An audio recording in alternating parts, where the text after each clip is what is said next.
next week. June 1st is here, and that marks the beginning of hurricane season, and we know it so well. Yes. It's time to plan now. Yes. And that means having your medications at least a week, preferably 2 or more. Talk to your pharmacist, talk to your physician, get the extra medications that you need.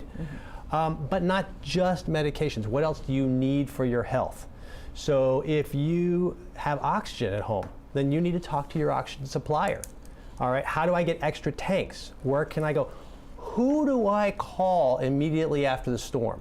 And this is what I think we really need to stress with all of our providers in South Florida, is we need the patients basically to say, what am I going to do during the storm? What are you doing during the storm to make sure that we keep functioning after the storm? And I think one of the things that people sometimes forget is if you're in an evacuation area, that means if you have an emergency and you call 911, they're not going to come, or there's highly likely that they will not come. And that's why it's so important to evacuate and heed the warning. Now, one of the biggest issues South Florida faced during Hurricane Irma was overcrowding, especially since some hospitals were evacuated and people were transferred. How was that handled?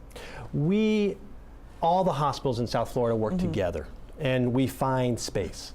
Now, again, when you evacuate from, say, the Keys, which were almost fully evacuated, they are evacuated to certain areas. So we have special needs shelters that open up for the different counties.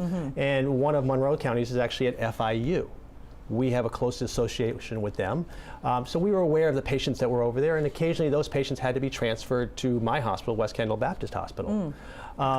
So we all work together. And if hospitals have to be evacuated, hospitals have long-standing agreements with hospitals both in the area and outside of the area to transfer patients. That's a federal law.